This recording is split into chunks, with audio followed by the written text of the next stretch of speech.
আসসালামু আলাইকুম। নতুন আরও একটি পর্বে আপনাদের সবাইকে স্বাগত। রমজান স্পেশাল আজকের পর্বে আপনাদের তৈরি করে দেখাবো ডাল বাটার ঝামেলা ছাড়াই মুচমুচে পেঁয়াজুর রেসিপি। আশা করছি আপনাদের সকলের কাছে রেসিপিটা ভালো লাগবে। তার জন্য প্রথমেই নিয়ে নিলাম 1 কাপ পেঁয়াজ কুচি, 1 টেবিল চামচ নিয়েছি কাঁচামরিচ কুচি, 2 টেবিল চামচ দিয়ে দিলাম ধনিয়া পাতা কুচি, 1 চা চামচ নিয়েছি মরিচের গুঁড়া, হলুদের গুঁড়া নিয়েছি আধা চা চামচ, স্বাদ অনুযায়ী দিয়ে দিলাম লবণ, 1 চা চামচ নিয়েছি আদা রসুন বাটা। এবার সব কিছুকে একসাথে ভালোভাবে মাখিয়ে নিতে হবে। একটু কচলে মাখিয়ে নিচ্ছি যাতে করে পেঁয়াজগুলো একটু আধা ভাঙা হয়ে আসে আর এটা অনেকটা নরম হয়ে যায়। পেঁয়াজগুলো যখন খুব ভালোভাবে মাখিয়ে নেওয়া হয়ে যাবে, ঠিক সেই পর্যায়ে এর মধ্যে দিয়ে দিব আলু। আমি একটা মিডিয়াম সাইজের আলুকে আগেই সিদ্ধ করে রেখেছিলাম, এবার হাতের সাহায্যে চটকে ভেঙে নিচ্ছি। আর অবশ্যই খেয়াল রাখবেন যাতে আলুর বড় কোনো আস্ত দানা না থাকে, খুব ভালোভাবে ভেঙে নিতে হবে।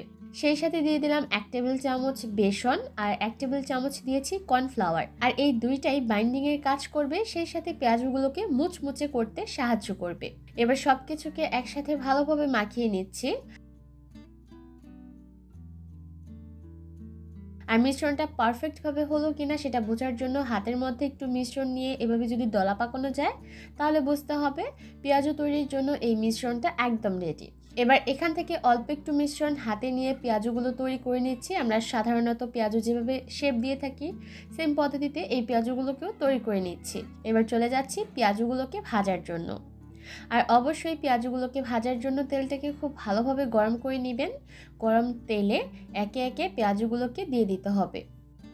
আমি শুরু থেকে শেষ পর্যন্ত চুলার আঁচটাকে মিডিয়াম হিটে রেখে এই পেঁয়াজগুলোকে ভেজে নিব। কড়া আঁচে পেঁয়াজগুলোকে ভাজা যাবে না, তাহলে কিন্তু পেঁয়াজগুলোর মধ্যে খুব তাড়াতাড়ি রং ধরে যাবে, কিন্তু ভাজার পর তেমন একটা মুচমুচে হবে না। তাই একটু উল্টে পাল্টে সময় নিয়ে এই পেঁয়াজগুলোকে ভেজে নেবেন। এতে করে পেঁয়াজগুলো ভাজার পর অনেক বেশি মুচমুচে হবে আর মুচমুচে ভাবও অনেকক্ষণ পর্যন্ত বজায় থাকবে। এর মধ্যে কিন্তু পেঁয়াজগুলোর মধ্যে সুন্দর একটা লালচে বাদামি রং চলে এসেছে। এবার পেঁয়াজগুলোকে চুলা থেকে নামিয়ে একটা স্ট্রেনারের উপর নিয়ে নিব।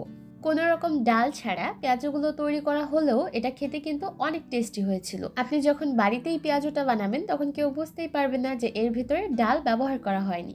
আশা করছি আমার আজকের এই সিম্পল পেঁয়াজুর রেসিপি আপনাদের কাছে ভালো লেগেছে। আজকের মতো এখানে বিদায় নিব। সবাই অনেক ভালো থাকবেন। আল্লাহ হাফেজ।